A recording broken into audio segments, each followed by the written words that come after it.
ये जो खाटू जी हैं कौन है? महाराज बर्बरीक, महाबली बर्बरीक जी। अब कितने लोग जानते हैं बर्बरीक जी कौन थे? आप कथा जानते होंगे, महाभारत की कथा। जिस समय महाभारत का युद्ध प्रारंभ हुआ और ऐसा युद्ध जिसमें अपने नहीं बचे, बर्बरीक जी अपनी माँ के पास बैठे थे। माँ कौन? मोररी। और महाभारत का युद्ध किसके बीच हुआ? पांडव और कौरवों के बीच। ध्यान से सुनिएगा। पांडवों की सेना में कोई नहीं था। कौन थे? स्वयं कन्हैया। लेकिन दुर्योधन की सेना में नारायण की पूरी नारायणी सेना थी। बर्बरीक बैठे थे, विचार किए कि पांडवों की तरफ से तो केवल कन्हैया है, लेकिन पांडवों को चिंता नहीं थी। क्यों?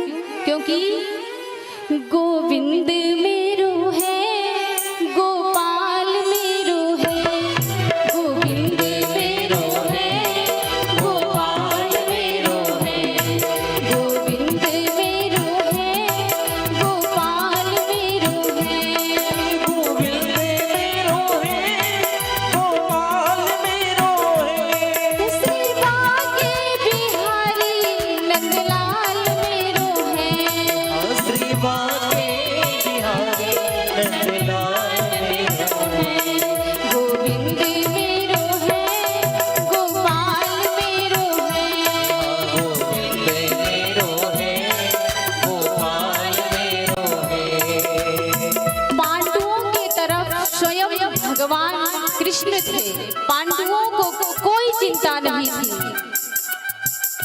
लेकिन बर्बरीक जी विचार किए कि इस युद्ध में मुझे भी जाना चाहिए। देखिए क्यों? एक दिन मैया मोरबी बैठी हुई थी और बर्बरीक हाथ जोड़कर कहते हैं कि माँ, मेरा मन है कि मैं शक्ति प्रदान करूं। माँ बोली बेटा अवश्य प्रदान कर। और माँ बोलती है कि भवानी के पास जाकर आराधना पूजा कर, तो भवानी प्रसन्न होंगी तो तुम्हें अवश्य शक्ति देंगी। और माँ भवानी प्रसन्न होती हैं बर्बरीक की आराधना से और प्रसन्न हो करके वरदान देती हैं। क्या कहते हैं ना, 3 बाण धारी की जय। 3 और ऐसा कि जो तीनों लोग को नष्ट करते। वरदान को लेकर के बर्बरीक अपने माँ के पास आते हैं। देखिए, धन यदि पास होता है तो खर्च करने का मन बहुत होता है, और किसी के पास यदि शक्ति है तो इस्तेमाल भी करने का मन होता है। बर्बरीक जी बैठे थे, विचार किए कि क्यों ना चलूं महाभारत के युद्ध में मैं थोड़ा सा प्रयोग करके देखी। और महाभारत के युद्ध में पहुंच गए। युद्ध में कैसे गए? लीले घोड़े पर सवार होकर के खाटू जी निकल पड़े हैं। और कैसे? जब महाभारत के युद्ध में प्रवेश किए तो सामने से भीष्म पितामह दिखे, प्रणाम किए। बाबा जी आगे बढ़े। भीम से घटोत्कच भीम के पुत्र थे, और घटोत्कच के पुत्र बर्बरीक बाबा जी प्रणाम करते हुए आगे को जा रहे हैं। युधिष्ठिर जी से प्रणाम किए और आगे गए तो कौन मिला? अर्जुन के साथ ही कौन? कन्हैया देखे अर्जुन अपने धनुष बाण को क्यों नीचे रखे? अरे कन्हैया से हाथ जोड़ करके बोले कि मेरा मन नहीं हो रहा युद्ध करने के लिए। क्यों? अब तो मैं हार गया। कन्हैया बोले ऐसी क्या बात है? बोले अरे ये बालक जब से आया ना मेरा मन ही नहीं कर रहा है कि मैं एक भी बाण चलाऊं। भगवान विचार किए कि ये तो सत्य बात है। यदि बर्बरीक अपने तर्कस से एक भी बाण निकालेगा तो ये युद्ध एक ही क्षण में समाप्त हो जाएगा। तुरंत ब्राह्मण का रूप धर लेते हैं भगवान श्याम सुंदर और बर्बरीक के सम्मुख जाकर के खड़े हो जाते हैं। कहो बेटा कहाँ जा रहे हैं? बर्बरीक जी बोले मैं युद्ध के लिए आया हूँ, ब्राह्मण देवता तुमसे क्या काम है? ब्राह्मण देवता बोले अरे बेटा तेरा खेलने कूदने का ये उम्र, युद्ध करने आए हो? बर्बरीक जी बोले कि हाँ मैं युद्ध के लिए आया हूँ और मैं युद्ध अवश्य करूंगा। कन्हैया घबराए तो मानेगा ही नहीं। ब्राह्मण देवता बोले बेटा कहने की बात कुछ और होती है, करके दिखाओ तो जानू। बर्बरीक जी बोले कि आदेश करिए, क्या दिखाना है? कन्हैया के सामने एक पीपल का वृक्ष था और उस वृक्ष में लाखों पत्ते लगे हुए थे। ब्राह्मण देवता बोले कि एक ही बाण से यदि इस वृक्ष के सभी पत्तों को भेद दोगे तो मैं समझ जाऊंगा कि इस युद्ध में तुम युद्ध कर सकते। बर्बरीक जी बोले जैसा आदेश और अपने तर्क से एक बाण को निकाला। बर्बरीक जी चला देते हैं और जैसे ही तीर धनुष को छोड़ दिया और बुआ के पुत्र हैं कौन, कौरव और पांडव, दोनों में लड़ाई लगवा दिए। कन्हैया किसी के नहीं है, संसार सरकता रहता है। भगवान कहते हैं कि यहाँ फंसना नहीं है, ये संदेश दिए हैं ठाकुर जी।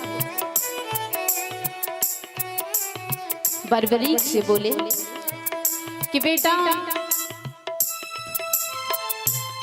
मैं तुझसे कुछ मांगना चाहता हूँ।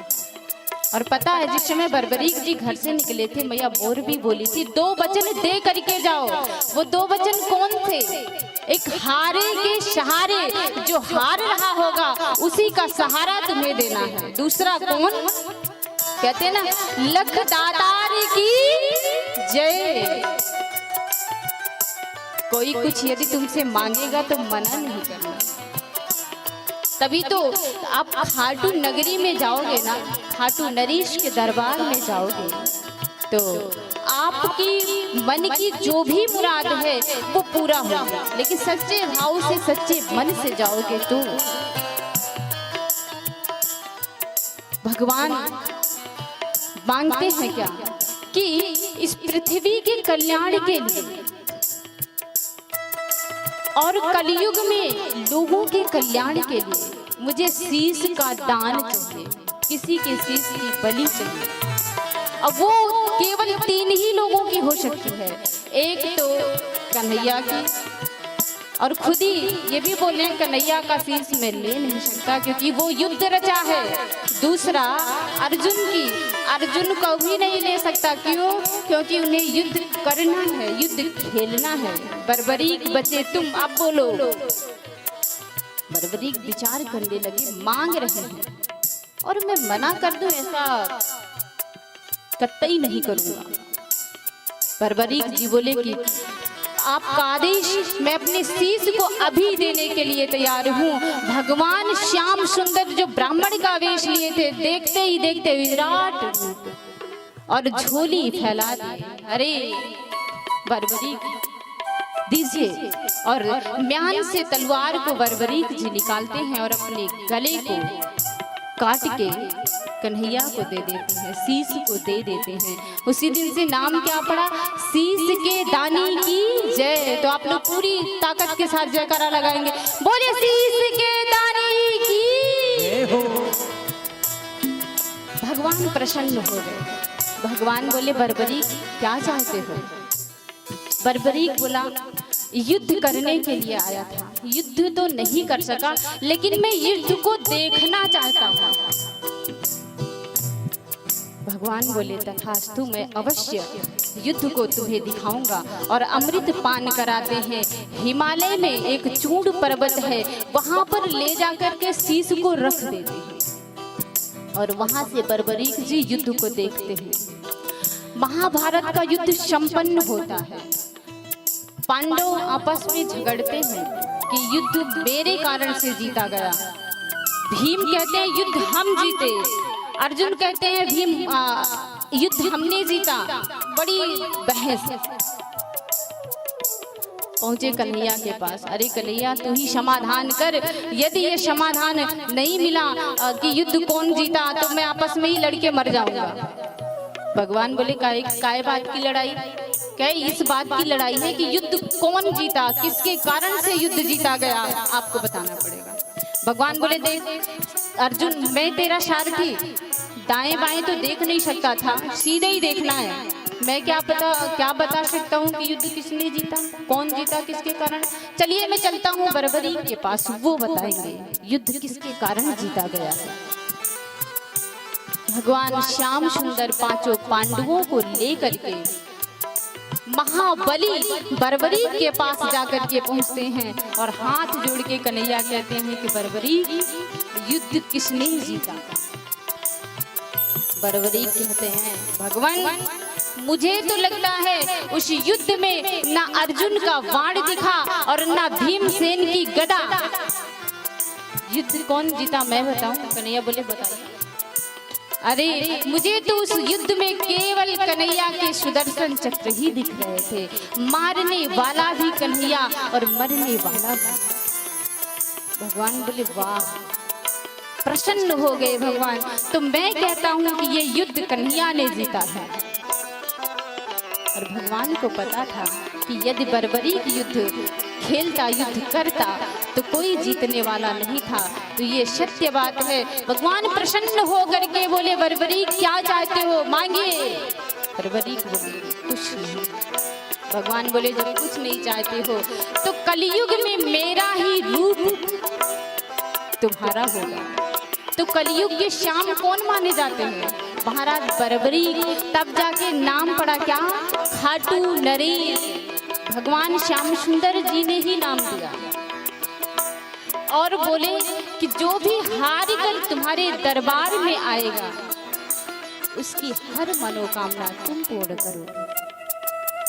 तो कोई भी भक्त यदि भगवान के पास जाता है, खाटू नरेश के पास जाता है तो उसकी हर मनोकामना, हर इच्छा पूर्ण होती है।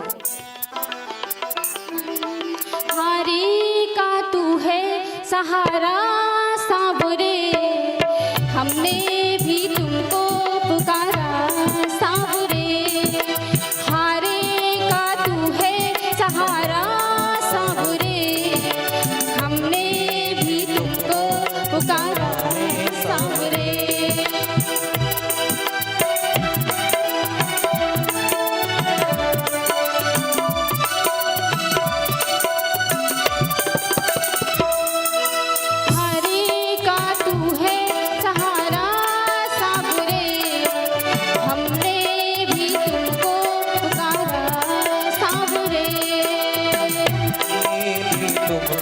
पुकार